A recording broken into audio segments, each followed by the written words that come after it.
The speaker is Dr. Digvijay Mishra, Assistant Professor on guest basis in the Department of Philosophy and Culture, Mahatma Gandhi Antarashtriya Hindi Vishwavidyalaya, Wardha, Maharashtra.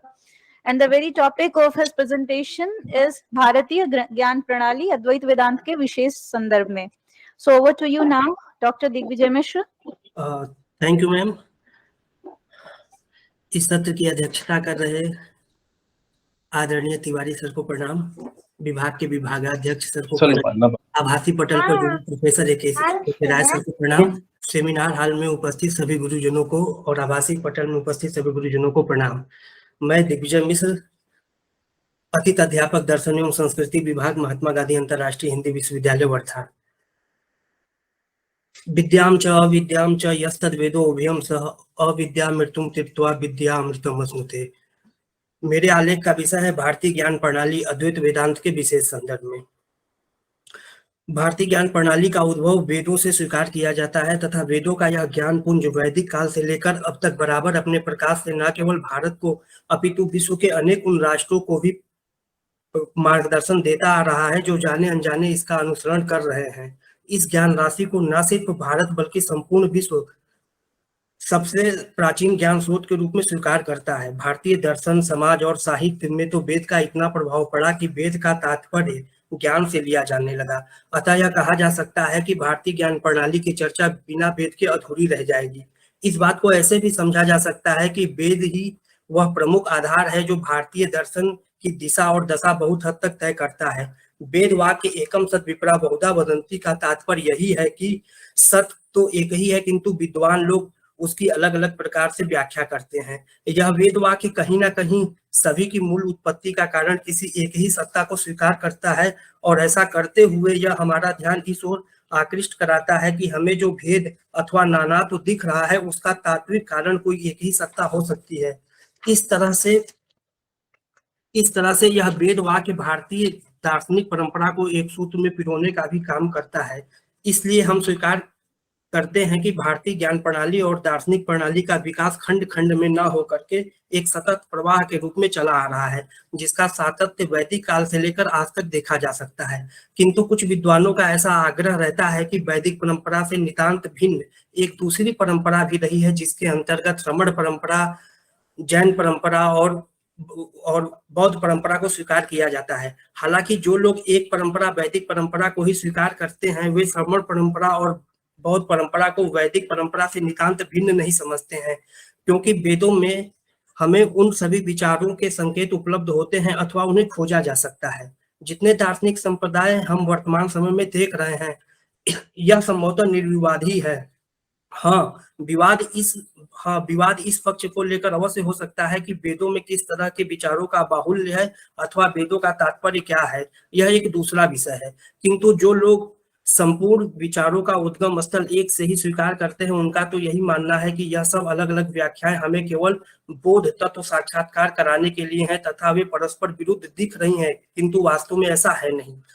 उपरोक्त में जिस वेद की चर्चा की गई है तथा यह भी दिखाया गया है कि यह ज्ञान राशि भारतीय ज्ञान प्रणाली और परंपरा का द्योतक है, उसी वेद के अंतिम भाग अर्थात उपनिषद भाग को वेदांत कहते हैं। प्रसिद्ध भी है कि वेदस्य अंतः वेदांत। यहाँ यदि हम वेद को ज्ञान के अर्थ में ले तो वेदांत का तात्पर्य कहीं ना कहीं अत्यांतिक ज्ञान, अल्टीमेट नॉलेज से होगा।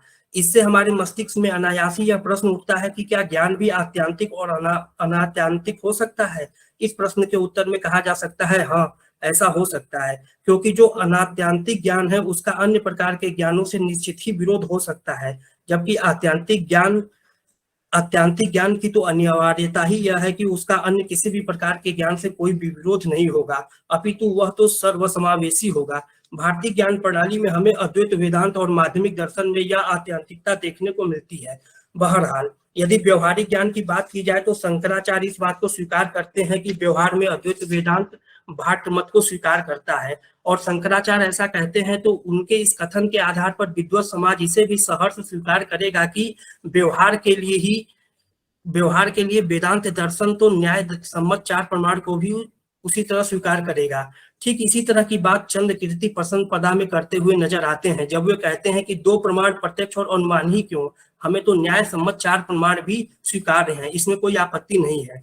उपरोक्त विवेचना से स्पष्ट है कि ज्ञान आत्यांतिक और अनात्यांतिक दो प्रकार का होता है तथा आत्यांतिक ज्ञान का यह वैशिष्ट है कि उसका किसी भी प्रकार से अन्य ज्ञान से कोई विरोध नहीं होगा। अब हम संक्षेप में विद्याओं की चर्चा करते हैं। विष्णु पुराण में 18 प्रकार की विद्याओं की चर्चा की गई है, जिसमें 6 वेदांग हैं, 4 वेद हैं, मीमांसा, न्याय, पुराण, धर्मशास्त्र, आयुर्वेद, धनुर्वेद, गंधर्व, अर्थशास्त्र। इसके अलावा भारतीय विद्वत आचार्य विद्या के 4 विभाग और बताते हैं, आन्वीक्षिकी, त्रयी, वार्ता और दंड नीति। अब एक प्रश्न उठता है कि व्यवहार के ज्ञान के लिए, यही प्रमुख प्रश्न है इस आलेख का। अब यह प्रश्न उठता है कि व्यवहार के ज्ञान के लिए प्रमाण शास्त्र है तथा परमार्थ के ज्ञान के लिए प्रमाण अनुपयोगी है। तो जो व्यवहार और परमार्थ की प्रणाली है उसके बीच विरोध है अथवा नहीं। यदि विरोध नहीं है तो दोनों प्रकार के ज्ञान समकक्ष अथवा एक कोटि के हो जाएंगे, और यदि दोनों में विरोध है तो दोनों में से कोई एक ही स्वीकार होगा। किंतु अद्वैत वेदांत में दोनों ज्ञान प्रणालियों को स्वीकृत किया गया है। तब यह प्रश्न उठता है कि अद्वैतियों द्वारा ऐसा किए जाने का आधार क्या है तथा वे इसको किस प्रकार से कर पाते हैं। दूसरे शब्दों में कहें तो मनुष्य की पूर्णता का तात्पर्य यह है कि वह व्यवहार और परमार्थ दोनों को ही प्राप्त करे। यदि वह इन दोनों में से किसी एक को प्राप्त करता है, दूसरे को नहीं, तो निश्चित रूप से उसे पूर्ण नहीं कहा जा सकता। यथा भौतिकवादी केवल व्यवहार को ही सत्य मानकर चलता है तथा परमार्थ का अपलाप करता है, और तथाकथित आध्यात्मिक लोग केवल परमार्थ को ही सत्य मानते हैं तथा व्यवहार का अपलाप करते हैं। इस तरह यह दोनों ही जीवन के केवल एक पक्ष को महत्व देते हैं तथा दूसरे को नकार देते हैं, जो कि मनुष्यता की पूर्णता अथवा समग्रता का परिचायक नहीं है। किंतु उपनिषदों और आदिगुरु शंकराचार्य ने हमारा ध्यान ऐसे ज्ञान प्रणाली की ओर आकृष्ट कराया है जिससे व्यवहार और परमार्थ दोनों को प्राप्त किया जा सकता है। इसकी चर्चा श्री अरविंद भी करते हैं। यही कारण है कि नव वेदांती स्वामी विवेकानंद भी हमारा ध्यान उस ओर आकृष्ट कराते हुए वेदांत को सार्वभौम धर्म बनाने की अनुशंसा करते हैं, और लोगों के मन में यह बात ना रहे कि वेदांत दर्शन व्यवहार को नकारता है, इसलिए उन्होंने व्यवहारिक वेदांत की चर्चा की है। वह ज्ञान प्रणाली जिससे व्यवहार और परमार्थ दोनों को प्राप्त किया जाता है, उस ओर ईशावास्यो उपनिषद हमारा संकेत करता है। ईशावास्यो उपनिषद का एक मंत्र है, विद्याम च अविद्याम च यस्तद् वेदो उभयं सह अविद्याम मृत्युम तीर्त्वा विद्या अमृतम अश्नुते। अर्थात जो विद्या और अविद्या इन दोनों को एक साथ जानता है, वो अविद्या से मृत्यु को पार करके विद्या से अमृत को प्राप्त होता है।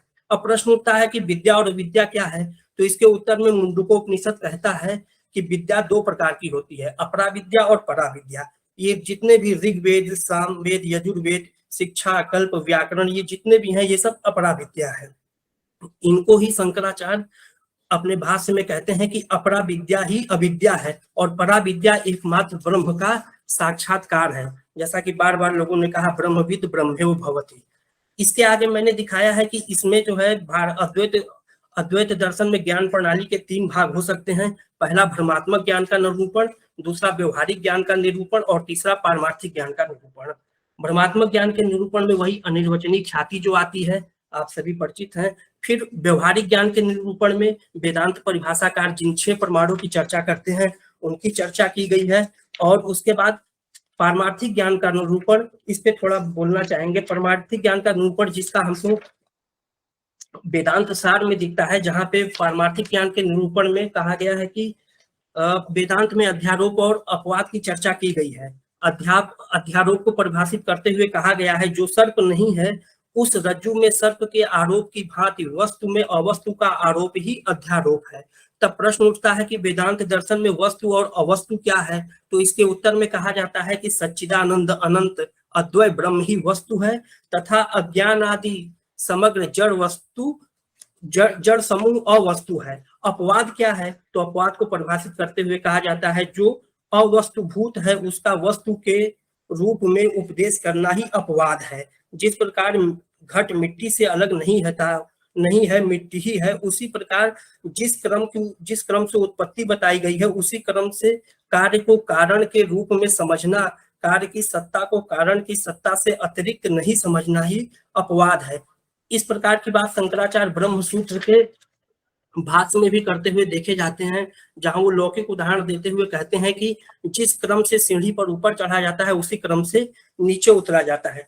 अब मैं इस पेपर को खत्म करते हुए बताता हूँ कि इस तरह अध्यारोप और अपवाद के द्वारा जब शिष्य को ज्ञान होता है तो अध्यारोप अपवाद के माध्यम से जब यह बता दिया जाता है कि एकमात्र ब्रह्म ही तत्व है, उसके अतिरिक्त जो कुछ भी भासमान है वह सब कुछ उस ब्रह्म में अध्यस्त है, तो उस अध्यारोप और अपवाद के द्वारा तत्वमसि वह तुम हो इस वाक्य के घटक तत्पद और त्वम पद का क्या अर्थ है, इसका शोधन भी हो जाता है।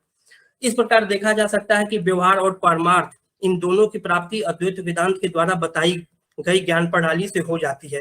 क्योंकि वेद को भारतीय ज्ञान राशि के रूप में स्वीकार किया जाता है और उस वेद के अंतिम भाग अर्थात उपनिषद भाग को वेदांत कहते हैं, जिसके द्वारा व्यवहार और परमार्थ इन दोनों को प्राप्त किया जा सकता है। अतः इस अर्थ में कहा जा सकता है कि जितने बेहतर ढंग से भारतीय ज्ञान प्रणाली को अद्वैत वेदांत प्रस्तुत करता है उतने बेहतर ढंग से अन्य दर्शन नहीं। प्रोफेसर टीआरबी मूर्ति भी अपनी पुस्तक the central philosophy of Buddhism में कहते हैं कि औपनिषदिक परंपरा के विकास को देखते हुए यह कहा जा सकता है कि यद्यपि समस्त ब्राह्मण प्रस्थान उपनिषद से उद्भूत हैं, तथापि यह स्वीकार करने में तार्किक संगति है कि केवल अद्वैत वेदांत ही उपनिषदों के मर्म तक पहुंचता है। इस आधार पर यह कहा जा सकता है कि अद्वैत वेदांत भारतीय ज्ञान प्रणाली की व्याख्या करने में सफल है। Thank you. Thank you so much.